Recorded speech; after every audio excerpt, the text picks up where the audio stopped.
രോഹിത്, ഞാൻ ഈ സൂചിപ്പിച്ച വിധം മജിസ്ട്രേറ്റ് കോടതിയിൽ ജാമ്യ ഹർജി കൊടുക്കുന്നു. പോലീസിനെ ആക്രമിച്ചതിനും അതുപോലെ പൊതുമുതൽ നശിപ്പിച്ചതിനുമൊക്കെ ആയിട്ട് വരുന്ന കേസുകളുണ്ട്. കോടതിയിൽ അതുമായി ബന്ധപ്പെട്ട് ജാമ്യം കിട്ടാനായി ജാമ്യ ഹർജി കൊടുത്തു. ജാമ്യ ഹർജി ഒന്നും കൊടുക്കാതെ ഈ പോരാട്ടത്തിൽ പങ്കെടുത്ത് ഞാനങ്ങ് ജയിലിൽ പോവുകയാണ് എന്നല്ല രാഹുൽ തീരുമാനിച്ചത്. ഏത് നിലയിലും നിയമപരമായി നീങ്ങി ജാമ്യം നേടാനാണ് രാഹുൽ ശ്രമിച്ചത്. അതിന് ഒട്ടനവധി കാര്യങ്ങൾ പറഞ്ഞു, ഗുരുതര ആരോഗ്യ പ്രശ്നങ്ങൾ ചൂണ്ടിക്കാട്ടി.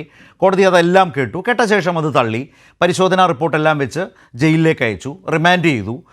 കോടതിയിൽ പോലീസ് പറഞ്ഞ പ്രാഥമികമായ കാര്യങ്ങൾ, റിമാൻഡ് റിപ്പോർട്ടിൽ അടക്കം പറയുന്ന പ്രധാനപ്പെട്ട കാര്യങ്ങളെ കോടതി മുഖവിലേക്ക് എടുത്തുകൊണ്ടാണ് ജാമ്യം നിഷേധിച്ചുകൊണ്ട് ഇപ്പോൾ കോടതിയിലേക്ക് ജയിലിലേക്ക് വിട്ടിട്ടുള്ളത്. സ്വാഭാവികമായി ഇന്ന് അതിൻ്റെ അടുത്ത നടപടി ഉണ്ടായി. അപ്പീൽ പോയി, സെഷൻസ് കോടതിയിൽ അപ്പീൽ കൊടുത്തു. അങ്ങനെ നടപടികൾ സ്വീകരിച്ച് ജാമ്യം നേടുകയാണ് ഇനി ചെയ്യേണ്ട ഒരു വഴി. അതൊരു ഭാഗത്ത് ചെയ്തുകൊണ്ട് കോടതിയാണ് യഥാർത്ഥത്തിൽ റിമാൻഡ് ചെയ്തത്, പോലീസല്ല. കോടതി റിമാൻഡ് ചെയ്ത ഒരു പ്രതിയും ആ പ്രതിയുടെ അല്ലെങ്കിൽ ആ പ്രതി അധ്യക്ഷനായ യുവജന സംഘടനയും യൂത്ത് കോൺഗ്രസും നാട്ടിൽ പ്രകോപനം ഉണ്ടാക്കിയിട്ട് എന്ത് കാര്യം?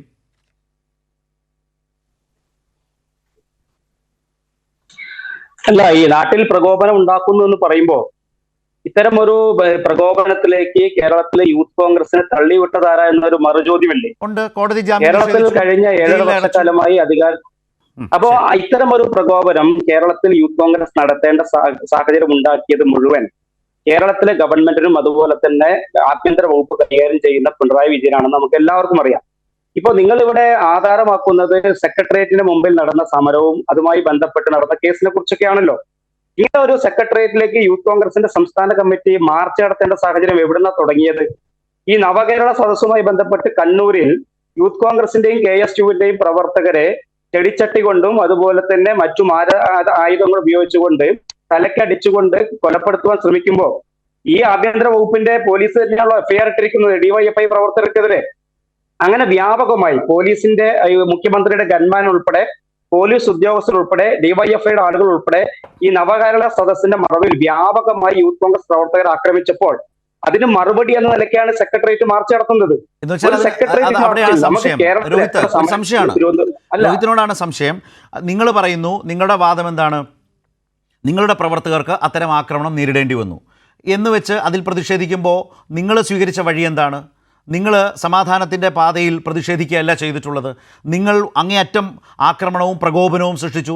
പോലീസുകാരൻ്റെ മുതുകിനിടിക്കുന്നതും നെഞ്ചിനിടിക്കുന്നതും അടക്കമുള്ള ദൃശ്യങ്ങൾ വന്നു. ആണിതറച്ച പട്ടികൾ കൊണ്ട് സ്ത്രീകളെ മുന്നിൽ നിർത്തി അവരെ ആക്രമിക്കുന്ന തരത്തിലേക്ക് വന്നു. ഇരുമ്പ് ഗോലി എറിയുന്ന അവസ്ഥയുണ്ടായി. മുളക് നിറച്ച മുട്ട അവർക്ക് നേരെ എറിയുന്ന നില വന്നു. പോലീസ് അന്നൊക്കെ പ്രകോപനത്തിൽ സംയമനം പാലിച്ചു എന്നാണ് ഏറ്റവും അധികം എല്ലാ മാധ്യമങ്ങളും കൊടുത്ത വാർത്ത. ഒരുപാട് വീഡിയോ അതുമായി ബന്ധപ്പെട്ട് നമ്മുടെ മുമ്പിലുണ്ട്.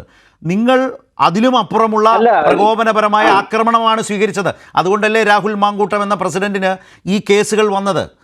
കോടതി ഇന്നലെ ചോദിച്ചൊരു ചോദ്യമുണ്ട്, സമാധാനപരമായി പ്രതിഷേധിക്കാനാണെങ്കിൽ പിന്നെ എന്തിനാണ് മരക്കഷണങ്ങളുമായി വരുന്നതെന്ന് കോടതി ചോദിച്ചില്ലേ രോഹിത്? അല്ല, തിരുവനന്തപുരത്തെ സെക്രട്ടേറിയറ്റിന്റെ മുമ്പിൽ യൂത്ത് കോൺഗ്രസ് ആദ്യമായിട്ട് നടന്ന സമരമല്ലോ. DYFIയും SFI എത്രത്തോളം അക്രമ സമരങ്ങൾ നടത്തിയിട്ടുണ്ട്. ഒരു സമരമാകുമ്പോൾ സ്വാഭാവികമായിട്ട് പോലീസുമായി ബന്ധപ്പെട്ട് അക്രമ പ്രവർത്തനങ്ങൾ ഉണ്ടാകും, അതുമായി ബന്ധപ്പെട്ട് കേസുകൾ ഉണ്ടാകും. ആ കേസിനൊക്കെ ഞങ്ങൾ നിയമപരമായിട്ട് നേരിടാനാണ് തയ്യാറായത്. സ്വാഭാവികമായും ജയിലിൽ പോകേണ്ടി വരില്ലേ? ചോദ്യത്തിലേക്ക് വന്നു രോഹിത്, കറക്റ്റ് ആയിട്ട് വന്നു. അപ്പോൾ സ്വാഭാവികമായും ജയിലിൽ പോകേണ്ടി വരും. പിന്നെ എന്തിനാണ് ഈ പ്രകോപനം? അങ്ങനെയല്ലല്ലോ. ഞങ്ങള് നടത്തിയ സമരത്തിന്റെ ഭാഗമായിട്ടുള്ള ഈ പോലീസ് ഞങ്ങളുടെ പ്രവർത്തകർ ആക്രമിക്കപ്പെടുമ്പോൾ സ്വാഭാവികമായിട്ടുള്ള പ്രതിഷേധം ഉയർന്നു വരും. അത് വൈകാരികമായിട്ടുള്ള പ്രതികരണമായിട്ട്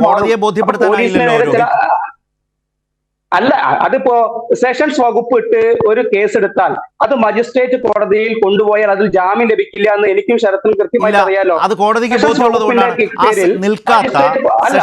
സെഷൻസ് വകുപ്പുകൾ ജാമ്യമില്ലാ കുറ്റങ്ങൾ ചുമത്തിയാൽ അത് ആ നിലയിൽ കോടതിയിൽ പ്രാഥമികമായി പോലീസിന് ബോധ്യപ്പെടുത്താനാവണം. കോടതി അതുമായി ബന്ധപ്പെട്ട വീഡിയോകൾ കാട്ടി, പോലീസിന് നേരെ നടത്തിയ ആക്രമണങ്ങളുടെ സ്വഭാവം വിവരിച്ചു, വീഡിയോ കാട്ടി, പൊതുമുതൽ ഏതൊക്കെ തരത്തിൽ നഷ്ടപ്പെടുത്തി നശിപ്പിച്ചു എന്നതുപോലെയുള്ള കാര്യങ്ങൾ ചൂണ്ടിക്കാട്ടി. പിങ്ക് പോലീസിൻ്റെ ജീപ്പ് തകർത്തത് വീഡിയോ കോടതിയിൽ ഹാജരാക്കിയിട്ടുണ്ട്. അതുപോലെ വാഹനത്തിൽ കയറ്റിയ പ്രതികളെ രക്ഷപ്പെടുത്തി. സെക്രട്ടേറിയറ്റിലെ സുരക്ഷാ വിഭാഗത്തിലെ 3 പേർക്ക് കാര്യമായ പരുക്ക്. ഇപ്പോൾ ഷാഫി പറമ്പിൽ പറഞ്ഞ ആളായിരിക്കണം പൂജപ്പുരയിലെ SHO. ആ SHOയ്ക്ക് പരുക്ക് പറ്റി. അപ്പോൾ ഇതെല്ലാം കോടതിയിൽ ചൂണ്ടിക്കാട്ടി അതിൽ കാര്യഗൗരവമുണ്ടെന്ന് കോടതിയെ ബോധ്യപ്പെടുത്താൻ പോലീസിന് കഴിഞ്ഞു. മറുഭാഗത്ത് പ്രതിഭാഗത്തിന് അത് കഴിഞ്ഞില്ല രോഹിത്. അല്ല, ആ തരത്തിലേക്ക് ഒരു വാദം എടുക്കാൻ പറ്റില്ലല്ലോ. എന്തുകൊണ്ട്? സെഷൻസ് വകുപ്പുകൾ ഇട്ടുകൊണ്ട് മജിസ്ട്രേറ്റ് കോടതിയിൽ ഏത് പ്രതിയെ, അത് രാഹുൽ എന്നല്ല, ഏത് പ്രതിയെ ഹാജരാക്കിയാലും മജിസ്ട്രേറ്റിനെ സംബന്ധിച്ച് അതിനകത്ത് ജാമ്യ അപേക്ഷ പരിഗണിക്കുവാനോ ജാമ്യം കൊടുക്കുവാനോ അധികാരമില്ല. സ്വാഭാവികമായിട്ടും റിമാൻഡിലേക്ക് പോകും. അതിന്റെ മേൽ നടപടികൾ എന്ന രീതിയിലാണ് ഇപ്പോ കോൺഗ്രസ് സെഷൻസ് കോടതിയെ സമീപിച്ചിട്ടുള്ളത്. അങ്ങനെ അറിയാമെങ്കിൽ പിന്നെ എന്തിനാണ് ഗുരുതര ആരോഗ്യ പ്രശ്നങ്ങളുണ്ട്, നട്ടലിന് പ്രശ്നങ്ങളുണ്ട്, അല്ല, സ്വാഭാവികമല്ലേ? അതിന്റെ ഒരു പ്രാഥമിക അതൊക്കെ നിങ്ങൾ ഉണ്ടാക്കുന്ന അതൊക്കെ ശരത്ത് പറയുന്ന കഥകളാണ്. ഇവിടെ യൂത്ത് കോൺഗ്രസിന്റെ സംസ്ഥാന പ്രസിഡന്റ് കഴിഞ്ഞ കുറച്ച് ദിവസങ്ങളായിട്ട് അദ്ദേഹം ആശുപത്രിയിലായിരുന്നെന്നും അദ്ദേഹം ചികിത്സ നേടിയിരുന്നു എന്നത് എല്ലാവർക്കും അറിയാലോ. അതുമായി ബന്ധപ്പെട്ട് മെഡിക്കൽ സർട്ടിഫിക്കറ്റ് വരെ ഹാജരാക്കിയിട്ടുള്ളതാണ്. ഇനി നിങ്ങൾക്ക് നിങ്ങളുടെ സൈബർ ഇടങ്ങളിൽ അതിന്റേതായ രീതികൾ കഥകൾ മെനയാമത് ആ രീതിയിൽ പോട്ടെ.